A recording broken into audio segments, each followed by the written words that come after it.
This is Street Knowledge with Chris Graham. Welcome to the podcast. Chris Graham, my co-host Scott German. It's Monday. It's a snow day in Virginia, so if you're listening from outside the area, boy, you missed something. We had about a foot of snow across central Virginia, southern Virginia, all the way across the state, really. Richmond got bad snow. South side, southwest got really bad snow, so we're all digging out. But we have a basketball game that was played yesterday in the middle of all this to talk about. UVA playing VCU. Tough win, 57-49 for the Hoos in a game that VCU, boy, that was a tough win for Virginia. So Scott, you were there. I was watching on TV because I didn't brave the snow. Maybe I was a smart one. I'm not sure about that, but you were there in the arena, and actually a pretty good attended game. Good energy there at the arena. But yeah, impressive win for Virginia, just in the sense that they didn't have their A game, but they beat a pretty good team that was playing, playing for a lot. VCU was so good win for the Virginia team.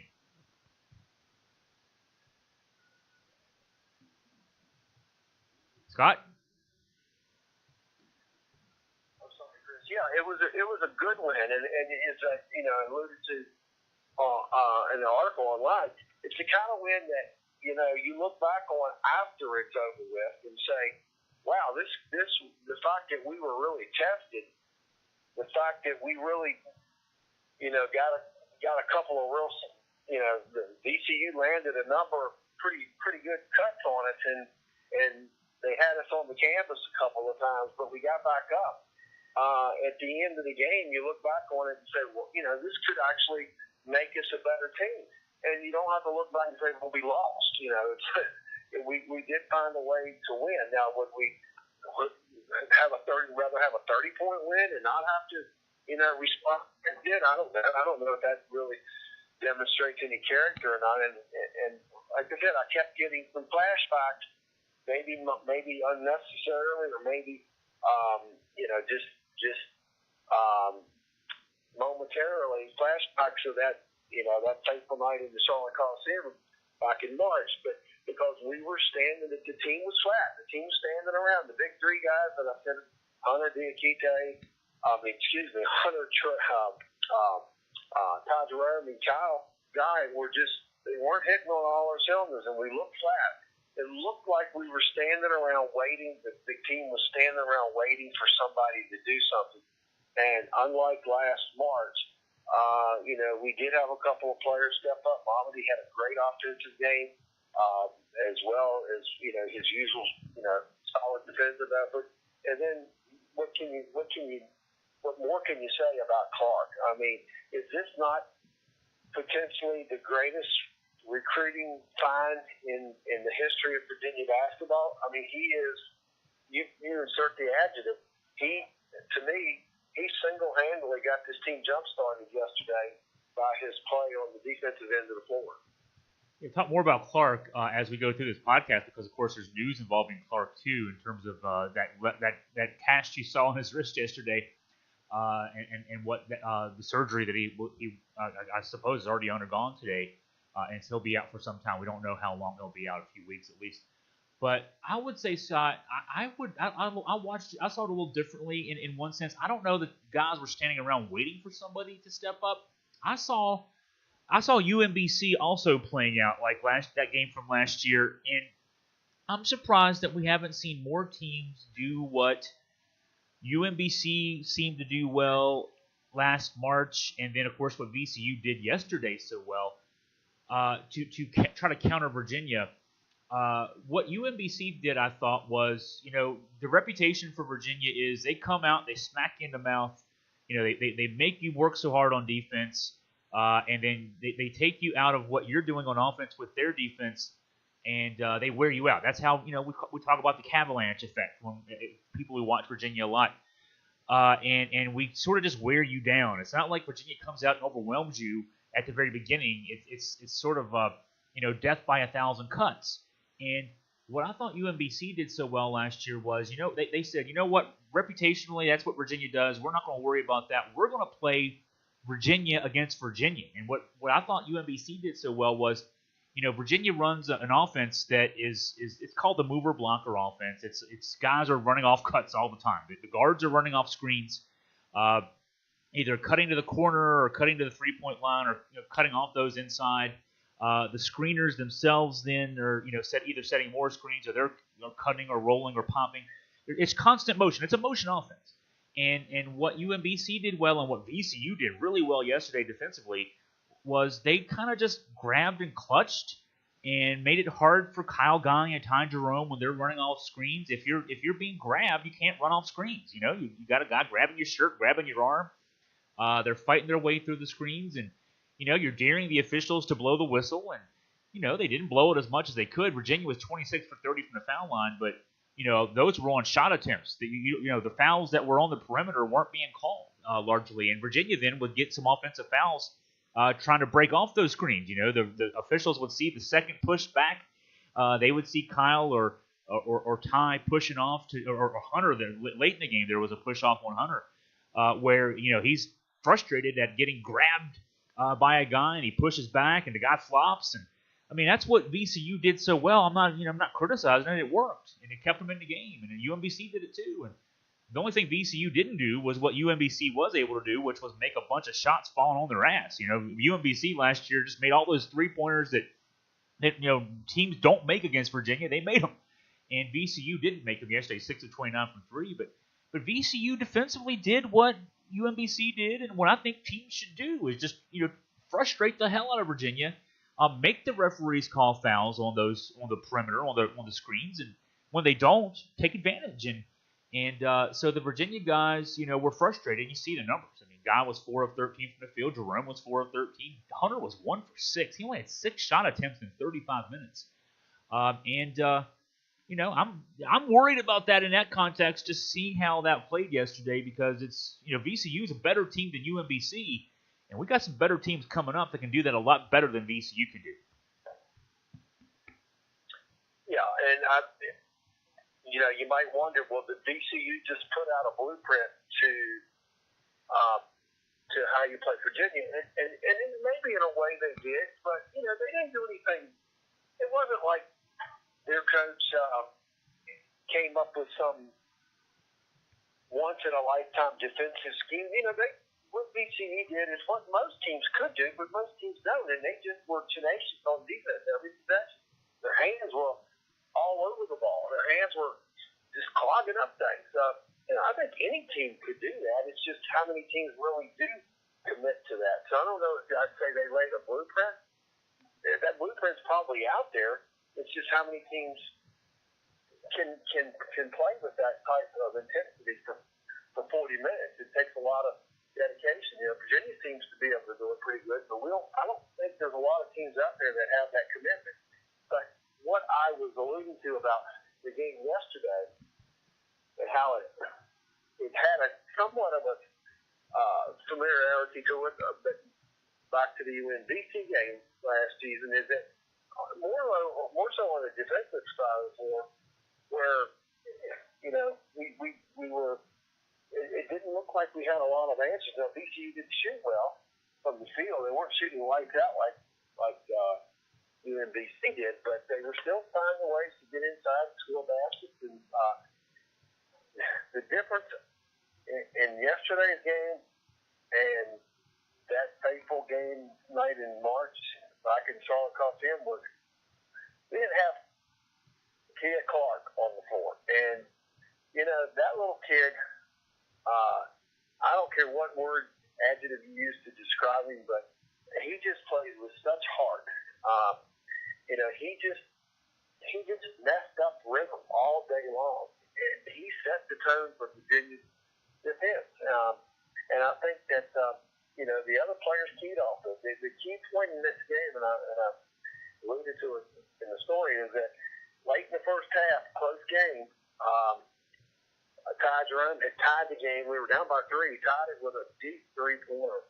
One of these shots he's thinking, oh, my God, why is he taking that off? What a great shot. It was at least 7 to 8 feet behind the three-point line. Tied it at 43. And we went to a full-court press. And despite an absolute phenomenal screen from one of the taller VCU players, I can't remember who it was. It may have been Vince Williams. On Clark, he fought through that screen. He fought his way around it. Don't know if the camera TV cameras picked it up, but he fought his way around it. He got back on his man, and he guarded the point guard for VCU, Bird, in his face, chin to chin, and prevented him from getting the ball past the midcourt line, thus creating a 10-second violation. The crowd went absolutely bonkers, and I think that was the turning point in that ballgame. We didn't have that kind of dynamic player last year. We do now, and he is going to be, he is just going to be a force. I think Coach Bennett was as excited about that violation as I have ever seen. In fact, a couple of players alluded to that they had never seen Coach Bennett that excited on the sideline. Yeah, Ty Jerome said after the game that's the second time he's seen him smile. The first time was when DeAndre Hunter banked that three in at the buzzer to beat Louisville last year. So one correction, though, Scott, that wasn't a full court press. We've seen Virginia full court press. That was a one-man press. That was just Kihei Clark back there by himself putting ball pressure on the backcourt, and that's what's remarkable about it. In fact, Tony talked about that after the game too. He said his staff told him, after I guess the staff saw the smile too, and I'm sure everybody's shocked. Hey, Tony's smiling. What's going on here? And he said one of the assistants said to him, I've never seen that before. And Tony said he had to correct him. Nope, sorry, I've seen it before. Muggsy Bogues. You talked about Muggsy. You and I were texting during the Tony press conference, and he just mentioned Muggsy Bogues. And that's what Clark can do. He can be a one-man full court press, just back there ball pressuring. I'm going to still reserve talking about Clark a little bit later in the podcast because I want to get back to one point. We were talking about how there's this blueprint out there, and other teams can do it, et cetera, et cetera. I'm afraid, Scott, I'm going to say it this way, that from November to middle of March, when you can lose a game and you still play tomorrow because another game's scheduled, sort of the book on Virginia, some of the critics who talk about Virginia in this way, they'll say, well, yeah, because Virginia outworks everybody from November to mid-March. The problem is when you get to a tournament situation, NCAA tournament situation, and your season can end at the end of that game if you don't play 40 hard minutes. Everybody starts playing that hard, and whether you have the capacity to play that hard or not, that's the question against Virginia, because we know what Virginia can do in terms of maxing out its potential. And so what the critics will say is Virginia maxes out all season long. They, from November and then ACC play, they're playing at 100% or as close to 100% as they can every night. And other teams, maybe they're not. I mean, Duke's 100% is higher than anybody's 100% just based on the talent they've got. Carolina's 100% is pretty good too, but if they're not at 100%, Virginia beats them because they're working harder. But you get to March Madness, and Virginia's 100% might not be quite as much as some of those other teams. And so, that's what I'm afraid of. It's not ACC games. It's not ACC tournament games. It's did we see yesterday again what happens when and VCU was playing as best they could. For VCU yesterday was like an NCAA tournament game because for that squad, they didn't make the tournament last year, and they're a school that for years had made the tournament every year almost automatically. And so last year they didn't make it. This year they've got a win at Texas. That's a nice resume win, but you beat Virginia at Virginia in John Paul Jones. That's something that you hang your hat on when March comes around and you're looking at an at-large bid possibility. You say, look, we beat Virginia at Virginia. That's the biggest win anybody could possibly have. And so they played a game as best they could. And they didn't shoot well, but they played great defensively. You saw max effort from VCU yesterday. They almost beat Virginia. So I don't know if there's any answer to this, Scott. I'm just kind of saying this. There's no answer because we won't know until March. But that's what I'm not afraid of the blueprint between now and March. I'm afraid of this being a kind of blueprint game for a team in March to say, all we got to do is work really hard and we can beat Virginia. And, that's the blueprint that worries me. And they didn't, VCU, didn't shoot well. They didn't, but they've had games similar to that this year. Their coach alluded to it. They haven't been a real good shooting team all season. That might be a tad bit lower than what they average coming into the game, but they're not a great shooting club. They're a top 10, they're a top 15 team defensively, just like Virginia. So they win games defensively, Chris. So yeah, somebody may work hard, but like I said earlier, how many teams come out, play tenacious defense for the first 4 minutes, 8 minutes, and then in the eventually it looks like they get tired or they lose interest. How many teams are we going to see down the stretch? So we know what down the stretch is for Virginia. It's ACC play. How many teams are going to make that commitment and stick to it, play that kind of defense the entire game? That's what it's going to take. I think if somebody just came out and shot lights out against UVA, maybe found a way to attack the perimeter, get inside for easy baskets, that might be something to worry about. But if teams are counting on beating us by just coming out playing hard, playing tenacious, then I've got to see. You got to show me which teams are going to do that, because I haven't seen a lot willing to make that commitment. Duke. I will say Duke this year. Duke last year couldn't play defense against you and me, Scott. We would have gone to the YMCA and we would have made some shots against Duke's team last year because they had to play zone. That's how bad they were. They had to play zone. Duke's kids this year, they're fifth in the country to adjusted defensive efficiency. I'll get it right eventually. And, of course, Duke's also got the offense. Now, Virginia's 11th offensive efficiency, 4th defensive efficiency. That's going to be a marquee matchup. We get to see it twice this year. So that's going to be fun. Maybe a third time in Charlotte in the ACC tournament. Maybe a fourth time in the Final Four. Who knows? But we know we'll see them twice this year. But Duke will play that way. Syracuse isn't the offensive team. We saw that. They struggled to beat Georgetown the other day. But they're 9th in the country adjusted defensive efficiency. Georgia Tech actually is as bad as they are offensively. They're pretty good defensively too. So Duke's the only one that quote unquote worries me. I think that and that should be a fun matchup. And I'd say worries me. I think we've learned as Virginia fans, regular season's fun, ACC tournament's fun. The games that matter for us at this stage are the ones after about March 15th, because those are the ones where if you lose, your season's over, and we want to win them all. For at some point, we know we are, but we want to win them all. And so those are the games that worry me, really. I'm looking forward to those Duke-Virginia games because those will be fun games. You don't want to lose any game you play, but if you lose either of those regular season games, life goes on. But those will be interesting because that's going to be the most talented team we play, and they're playing defense. So, yeah, there is somebody out there that we'll be playing in January and again in February that probably will match our effort. And I bet Duke's going to come into those games motivated too because what they're going to hear going into those games is, look, this is the matchup of the freshmen who are so talented against the more veteran team that is a better team. They're going to want to play like a team. I don't know that they can, but I bet you see Max Effort out of those Duke kids. Well, and Duke is a team capable of certainly offensively, really giving Virginia challenges. And there's going to be teams that I don't know. We talked about it. Virginia at the end of March, at the end of the regular season, there could quite possibly be that they don't have it. We're not looking at a good record as what they amassed at the end of last season. Doesn't mean that their team's not better, but the record may not be as good. We're coming out with a bullseye on our back every single night, just as we did yesterday afternoon. That would have been a huge win for the Rams to pull off in JPJ. And they gave us a great shot. And there's going to be close games. Just as the nature of the type of defense that UVA plays, that style of play tends to lend itself to close games where 2 or 3 differences in shooting percentages could determine the outcome. But, as we learned in March, NCAA tournament is a crapshoot, no matter how many games you win in the regular season. We're going to need DeAndre Hunter to do more than he did yesterday, which was basically nothing. He had just the one make from the field. He ended up with 9 points because he made 7 free throws. But late in the game, I guess at that timeout, the 7:37 media timeout, 41-38 lead for VCU. They eventually made another basket, made it 43-38. But I tweeted that somebody needs to step up, and maybe it should be Hunter.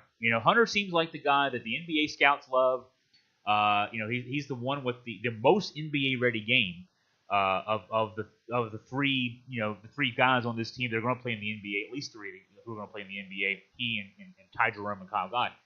And he didn't do it. I was surprised that we talk about I wouldn't say he was standing around, but he just didn't seem to have that urgency. maybe we were spoiled, Scott, by a few years ago. We had a guy named Malcolm Brogdon who, on a talented team, he had among his teammates London Parentis and Anthony Gill and Justin Anderson and Mike Tobey but Brogdon, when something needed to happen, Brogdon made it happen. I mean, that game against Carolina in the ACC tournament, actually we lost the game, the semifinals. I think it was 2015. He scored 19 straight points. We were down like 20 points. He got us back in the game single-handedly. Even though we lost the game, you remember what effort he put out to get Virginia back in that game. Hunter seems like skill-wise he could be that guy. He could be this year's Brogdon. But, the Maryland game, he had some shots blocked. He sort of started shying away from one of the rim. And, against the team yesterday, I mean, I know VCU's a good defensive team, but he's got a size and skill advantage, and he just didn't seem to want to exploit that. Hopefully they're recognizing that and maybe challenging him internally to say, hey, DeAndre, you're the guy. You need to take over and be the guy, because he kind of shrunk in the big moment yesterday, I felt. Well, he certainly didn't help his anyone wondering about potential lottery pick. Yesterday wasn't a game you put on that highlight film. He not only was he not really a factor, it appeared at times, Chris, and we commented on it on Press Row, that he didn't want a lot to do with the physical nature of the game, and he was outside a lot, kind of wandering around outside on the perimeter. Down under the basket, it was tough. VC is very physical. Virginia has their physical play. Jack Salt did his thing. Diakite, when he was in, really was a force, so we haven't talked about his play. But, DeAndre just didn't appear to be in sync yesterday. Didn't really wasn't a force at all offensively. I think what did you say? He finished with 7 points? With 9 points, and 7 of them were free throws. Just one of 6 from the field. So, if we're going to, be a deep, finish deep in the tournament, you're going to have to get more out of him. He's got to be more of an offensive player, and that's sometimes going to mean he's going to have to be down inside in the paint. He was MIA yesterday. Well, and with the way Tony is showing us his hand as far as lineup goes, and we'll keep talking about how we're going to talk about Kihei Clark a little bit more later on. We know we're going to be missing Clark for at least a couple weeks, probably 3 or 4 weeks with the wrist surgery. But we know also he'll be back. He'll be back sometime in January, and it's pretty clear that Tony thinks this best team, the best team he's got, starts Clark in the backcourt along with Guy and Jerome, and then you start Hunter, and then probably Salt in the front court. You bring Diakite off the bench. He played 22 minutes off the bench yesterday, so actually good minutes for Diakite yesterday. Salt played 20, and then Diakite with 22. But that means Hunter's in the front court. It means he's the 4. And so if he's going to be the 4, he's matching up with Luke May when we played Carolina. He's matching up probably with Zion Williamson when we played Duke. I shudder to think right now, and God forbid, I'm on a UVA basketball podcast right now saying I shudder to think how he's going to match up with Zion Williamson. We're programmed to hate everything Duke, and we're especially programmed to hate this year's crop of Duke freshmen. But Williamson's got at least 70 pounds on him, and they're not a bad 70 pounds. It's not like he's a fat kid. He's not Charles Barkley back in the 80s. He's a good 280, and his strength is what his calling card is in the post. He's only 6'7", and so is Hunter, but boy, if he's going to shrink from the VCU post, guys, what's he going to do if he has to guard Zion Williamson? And if it's not him, it's going to be Jack Salt, which, from a speed standpoint, he's going to get killed. So, yeah, he's going to have to step up. And, yesterday was not his finest hour, and we're going to have to find something in there between now and the start of ACC play. Or, yeah, this team could be exposed because, again, Tony likes this small lineup. It's doing well. We're 8-0 and playing great basketball. So, the small lineup's going to work, but for it to work, Hunter's going to have to step up and play big, and do so not just figuratively, but also literally. Well, going back to the, I haven't followed Duke attention to all of that much during the non-ACC portion of the schedule. But yeah, Duke's got a very athletic team, very talented team. This is a better NBA D-League team that Coach K had last year. They look a little more committed to defense. Yeah, certainly. Even with Hunter playing his A game, it's going to be a challenge playing a team like Duke. Hopefully,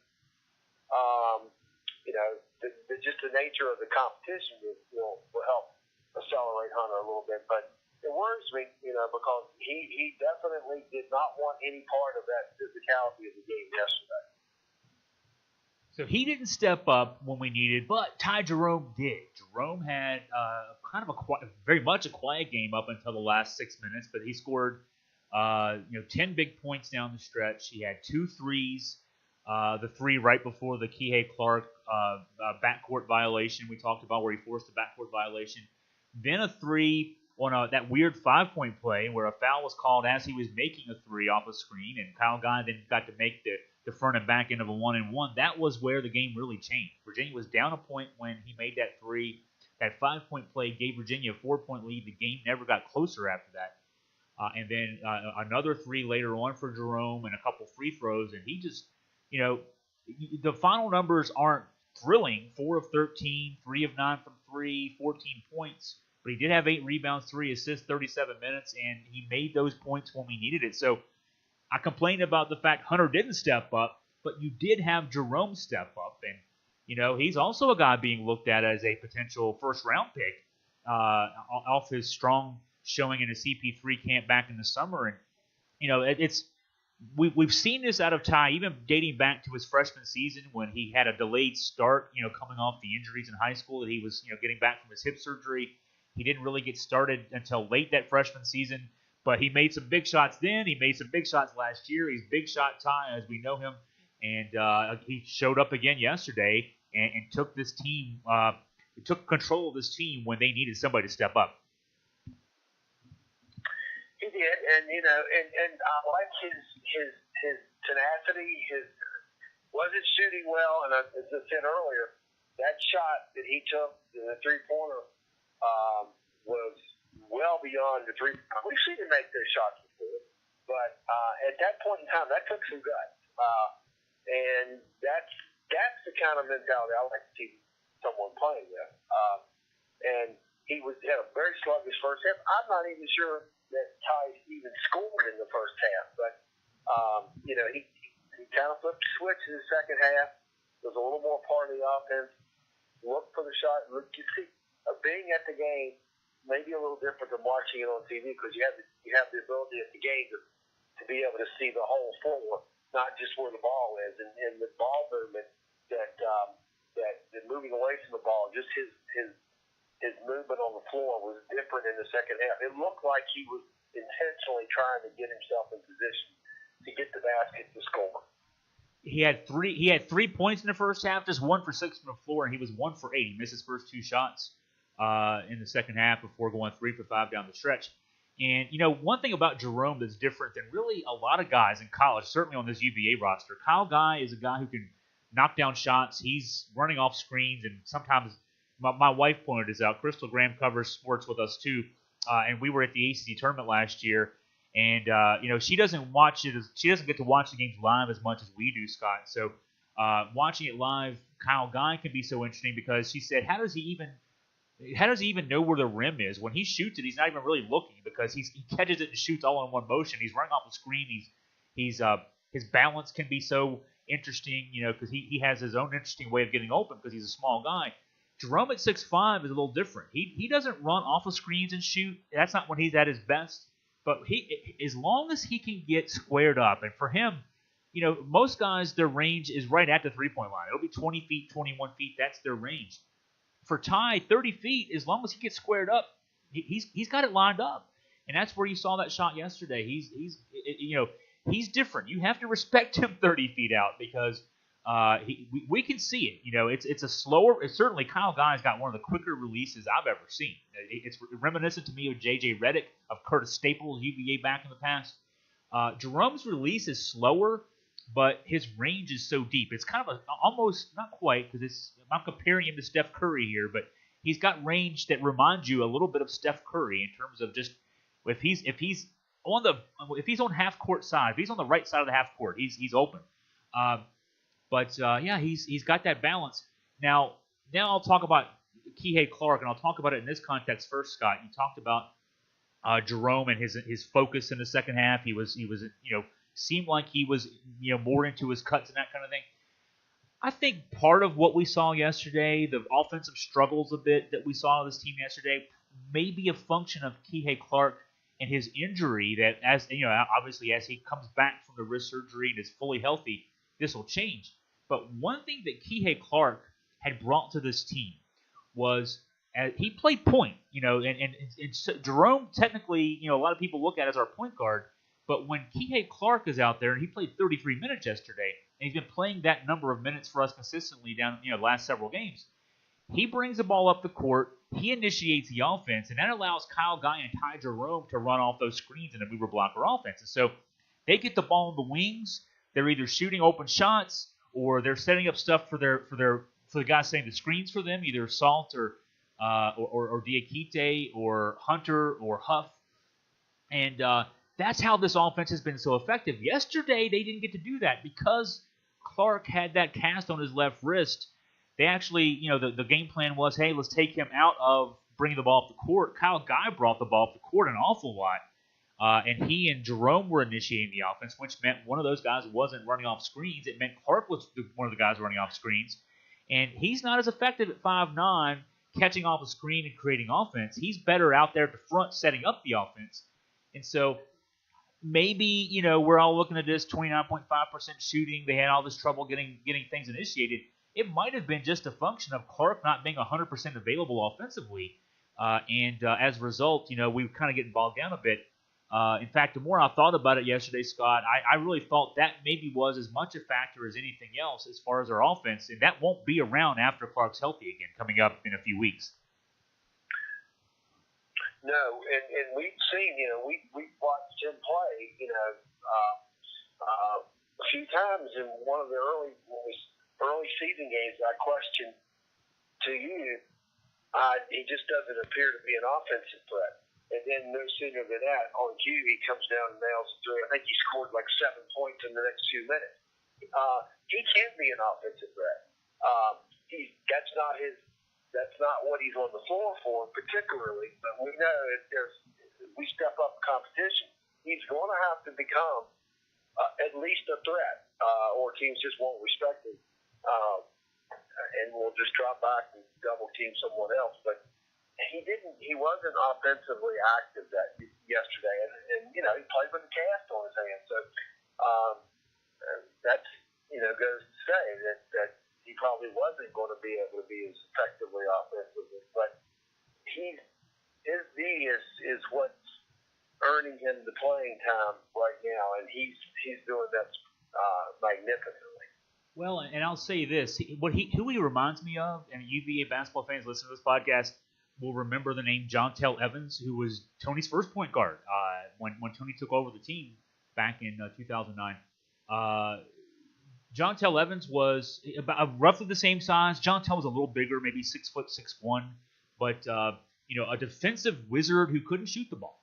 But he was good in the mover blocker, setting things up for other guys, But Evans was limited in the sense that teams sagged off him on the 3-point line. I mean, in fact, when we talk about double team, maybe not as much double team as just sort of playing zone. Whoever had Jontel would play zone defense and basically dare him to drive in the lane, and they'd stay back a few feet and have the ability to stop him from getting in the lane just by sagging off him and say shoot the shot. Now Clark can hit the three. If he's open, he's going to make it. Jontel, God love him, when he was open, he still wasn't going to make it. But Clark can penalize you if you try to sack too far off him. He's also really good at driving. I mean, in your mind's eye, folks who watched the Maryland game like we all did and remember some of those plays, remember him working the pick and roll with Jack Salt a couple times. He worked it once with DeAndre and worked it once, I think, with Diakite. in that game, and so he can be a force, get in the lane. There was that shot yesterday. His one field goal was that amazing. I don't even know how he got that ball up on the backboard. That spin shot from the other side of the glass at 5'9", his ability to do that kind of thing. So you've got to respect his driving ability. You do have to at least respect his ability if you leave him wide open. You can't leave him wide open for the three, but he's still most effective just being out there and allowing Guy and Jerome to do what they do. And then that allows Hunter to play in the post, and as we can get Hunter to wake up more frequently. That's where this team plays its best. And yesterday we weren't at 100% and still beat a pretty good VCU team with Clark playing great defense, not contributing much on offense. But man, just the fact that he was out there with that broken wrist is an amazing feat. It was, and we talked about the single-handed lead causing the 10-second violation.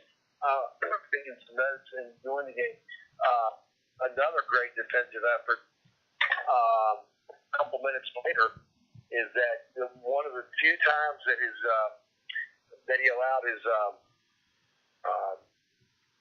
I think it was Evans to get around him. It was a little bit later in the game. Evans drove around him, beat him off the ball, and Clark came up behind, stuck his hand in, got a piece of the ball, knocked it away, and then there was a melee on the floor. It ended up being a jump ball. And possession arrow was to Virginia, and pretty much that was the ball game. I mean, he's just a water bug out there. He's just a guy that just creates a lot of havoc. VCU defense, they kind of, their terminology they use is havoc.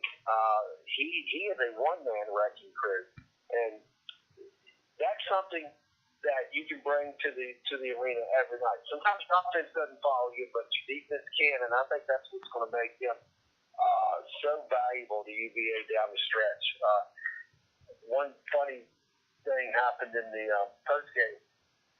For those of us that follow the team, the normal tradition is the winning coach, which for us, the winning coach comes in first, but for us, most of the time it's Coach Bennett comes in, addresses the media, and Coach Bennett, when he came in to address the postgame media, he was asked about Clark, and he compared Kihei to Muggsy Bogues, who had a long, successful all-star type career in the NBA. And he played with Coach Bennett played with Muggsy for 3 years as teammates in Charlotte. And he compared Kihei's play to Muggsy. Said he's a smaller guard and plays basketball at a high level. I think that was one of Coach Bennett's comments. And then afterwards, when the individual players are brought into the room, Kyle Guy, Kihei Clark, and Ty Jerome were the three players that were brought out to the media. And one of the media members asked Kihei what it meant to him to be compared. Coach Bennett had compared him to Muggsy Bogues, and what did that mean? And sitting to the right of Kihei was Kyle Guy, and Kyle kind of chuckled, and someone said, "What's funny?" And Kyle said, "He doesn't even know who Muggsy Bogues is." and at the time, Kihei said, "Yes, I do. I just try to play defense and have a heart like he played with." So maybe he did know who he was, but to be compared to a Muggsy Bogues, who had an unbelievable college career, very successful NBA career, that's a pretty high compliment. So I got a wry smile on my face now because I'm about to cause a controversy, and Scott, please don't agree with me on this. And there's a reason I'm not writing this column.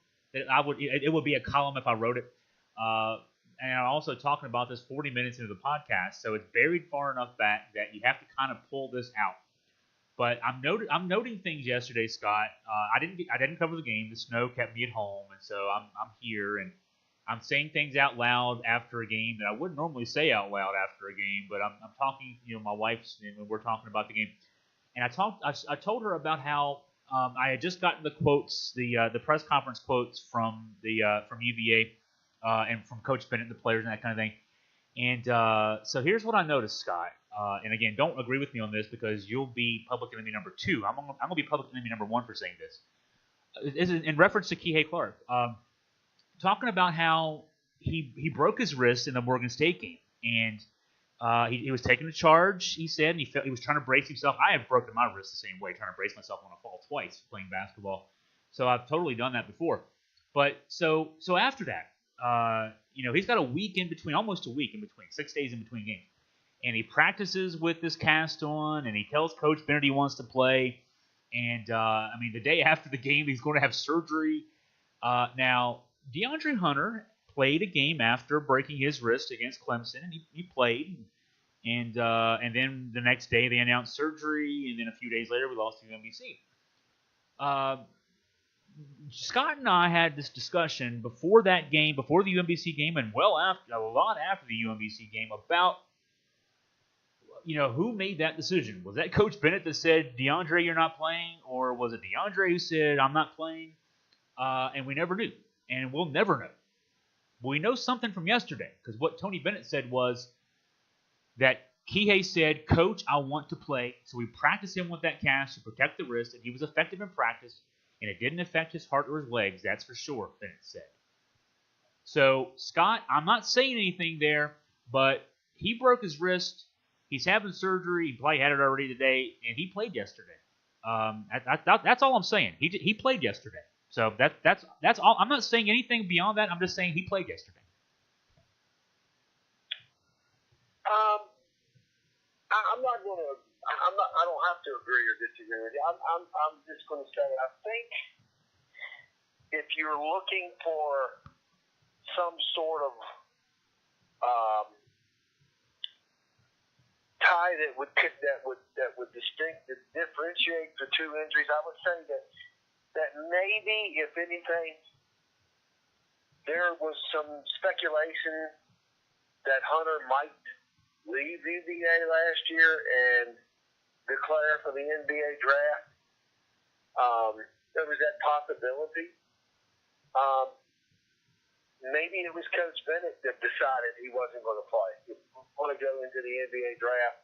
He wasn't going to allow him to further injure that wrist. Whereas with Clark, they had a cast on. I know the UVA orthopedic surgeons were looking at him before the game to make sure that cast was fitted properly.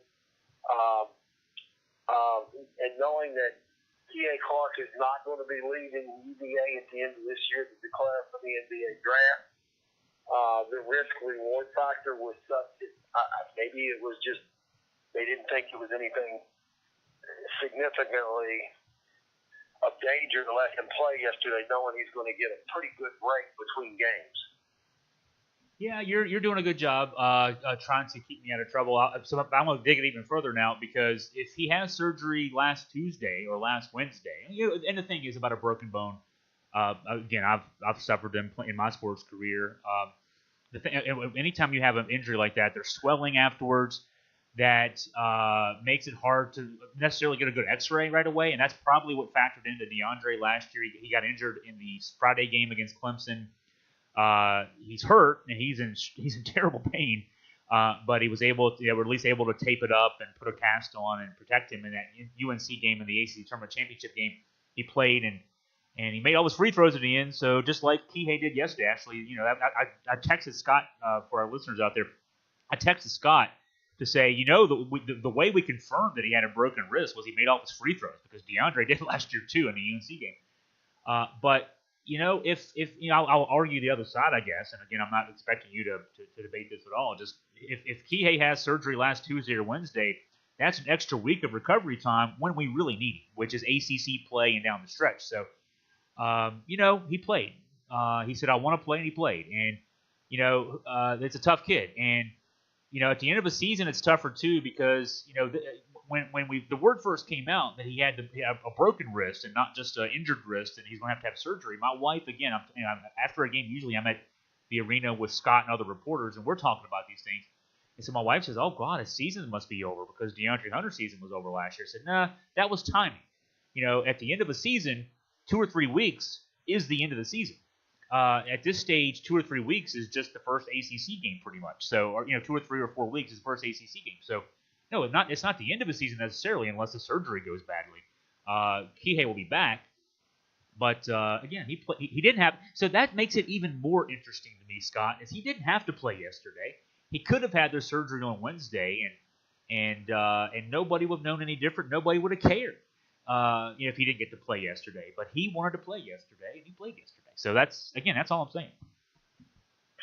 And I'm not an orthopedic specialist, surgeon, didn't sleep in the Holiday Inn Express last night, but here's what I do know about that injury, just from talking to some folks that were, is that unless that bone was poking out of his skin, which it was not, there was no way they were going to do surgery even a couple of days later. But they had to let the swelling go down before they could even get an actual MRI or X-ray to see what was going on. So you got to look at it. It was probably around Thursday before they were able to determine the exact extent of the injury and what the correction would have to be, whether it would be surgery or rest. So around Thursday, they probably looked at that, saw that there was some compound fracture or break at some part of the wrist, and the surgery would be the correctable way to move on that.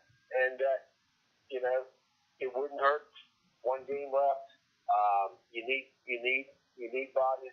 You need someone like that on the field, on the court. Excuse me, get football to kind of to do what he did, to be such a tenacious player on defense. That again, had him in a nice soft cast, and I think the risk-reward factor was minimal enough that they went ahead and let him play.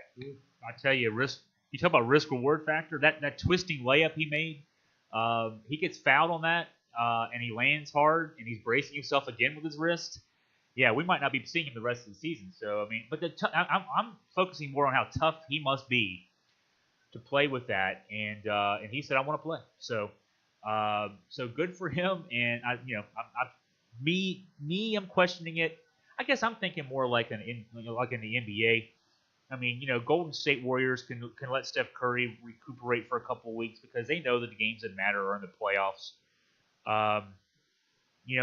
We're still playing like every regular season game is as important as an NCAA tournament game, and that is what it is. But credit to Clark, he wanted to play. He played, and he played pretty damn good. For a guy with a broken wrist, playing guard with a broken wrist. It'd be one thing if you're in the post.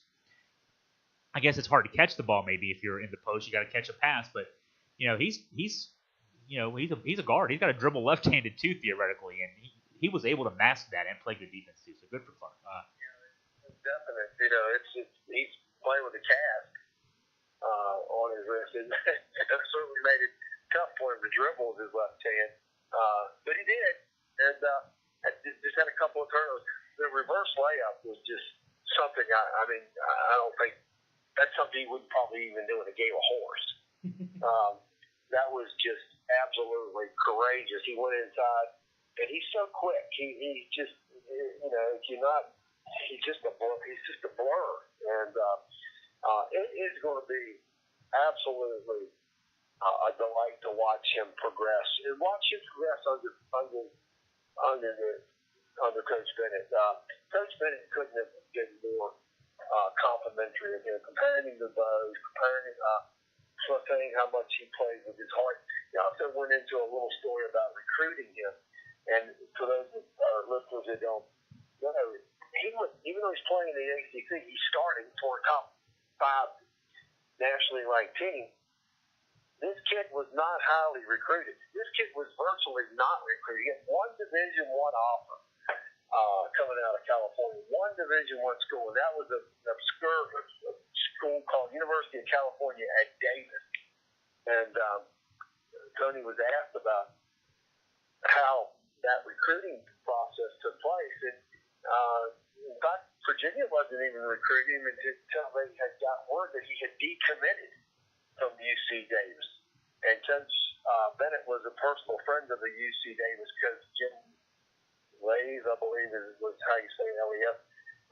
And he called the UC Davis coach and got permission, even though the CA had decommitted, he wanted to make sure he had decommitted, and Coach Bennett got permission to go and recruit him.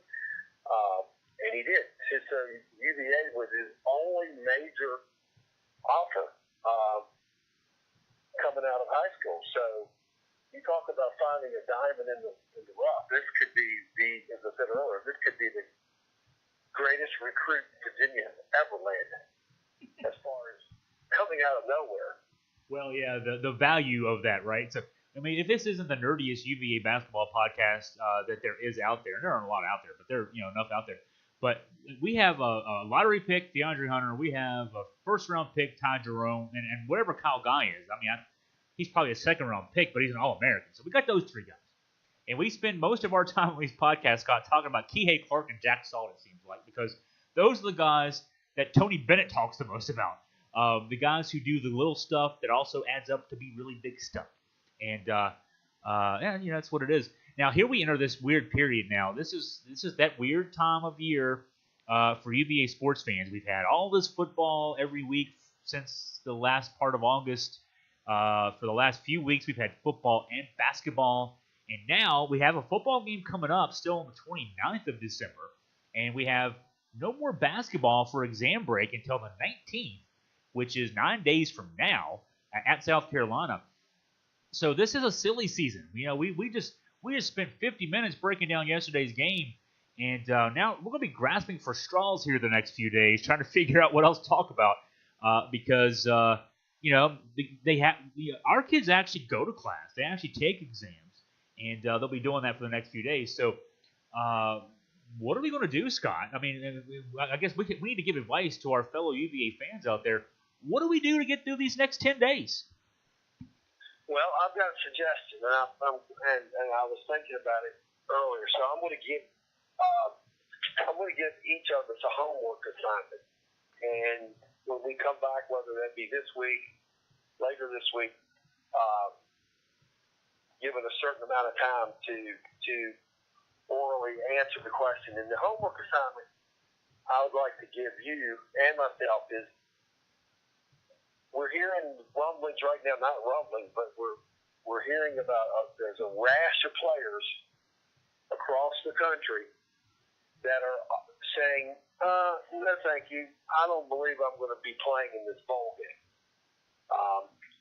The latest was West Virginia starting quarterback Will Greer, who's not playing in the Mountaineers bowl game. There's a list of them that you go online, 30 or 40 already, that are potential first, second round draft picks opting out of their school's bowl game. So the homework assignment is, if you were elected king for the day, and whatever system you devise is the system that the NCAA is going to go with to correct this, to somehow come up with a utopia of how to clearly establish a national champion in football, and what to do with the rest of the bowl games, and how to play this out.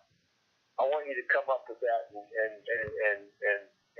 present it to us, because I've got some thoughts, but I want to see how similar or different they might be than yours. Well, I'll throw out there now, and for our listeners and for you, Scott, last week I wrote a column on Augusta Free Press. It's still still rolling through our top stories feed on our front page of our website. And I'll give you the quick version of it, and then, but the quick version of it is 16-team tournament. There are 10 conferences at the FBS level. I hate that term. So go 1A. But 10 conferences. All 10 champions automatically in the tournament. Kind of like the NCAA basketball tournament. There's 34 Division I conferences for basketball. I think it's 34. All those get automatically in. So the 10 football champions of those FBS conferences get automatic bids. From the ACC, SEC, whatever, all the way down to the Sun Belt. You get in if you win your conference. That leaves 6 at-large bids. So, obviously, kind of like the NCAA basketball tournament, most of those at-large bids go to the Power 5 schools. I'm sure that most of these at-large bids go to Power 5 schools. So you got your 10 conference automatic qualifiers. You got 6 at-larges. Forget the bowls. There are people out there who say, well, hey, you can merge the bowl system with this and, that kind of thing. No, because if you're Alabama and you play 4 weeks, because it's a 4-week tournament, basically, to get from the first round to the championship.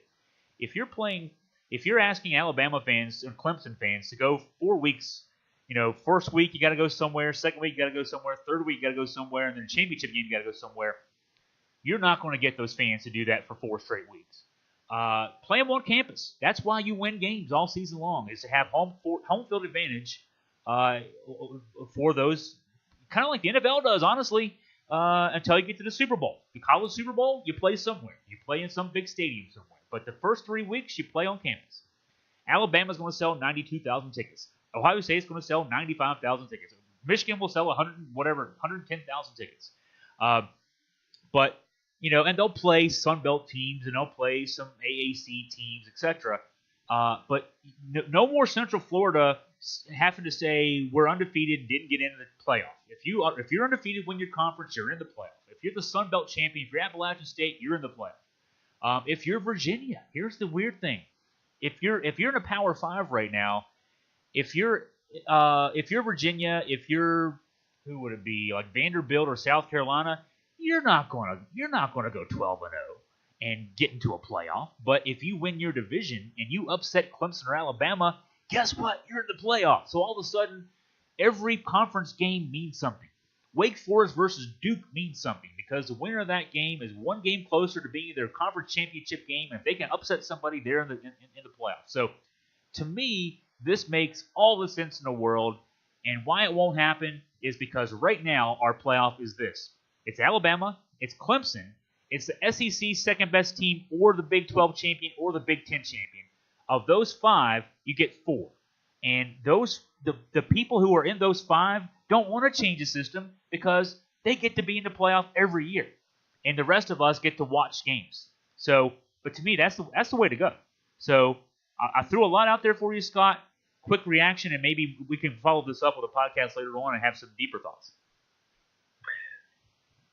Well, that's why I was giving us a few days to ponder it, because I think you're on the right track, but I think if you're going to try to sell that to every AD across the country, I think it's going to be shot down, because most of these ADs know they're just bottom feeders, and they're going to just try to reap the rewards of being in a conference, splitting the money. I don't know if that would pass or not. I don't know how that would work as far as getting that. Yeah, but you said if I was the czar and got to do it all myself, the politics is why we don't have that system. It's not the politics isn't why we have the perfect system. In fact, the politics is why we have the sucky system we have now. Right. So yes, if you're the czar, then that's the way it's going to be, and you know what, it could work. So.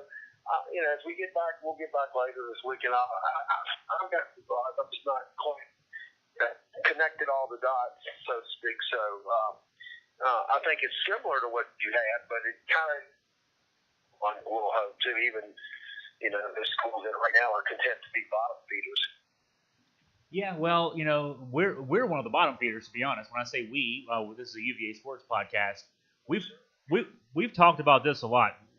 In the current system of 4-team playoff, UVA football will never be in a 4-team playoff. We love UVA football. We live and die UVA football from September 1st until November whatever, but we're never going to be in that game in the current system.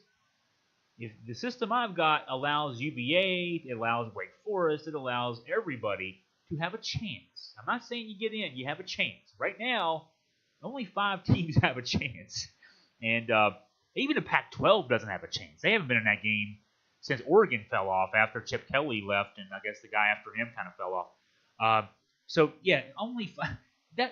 What's the point of that system? College football, to me, when you just go to a stadium on a Saturday, it's the most exciting sport there is. But the way we determine champions makes so much of it irrelevant. Whereas with NCAA basketball, boy, UMBC can beat UVA. We hate being that example. but UMBC can beat UVA on a given day in the NCAA tournament.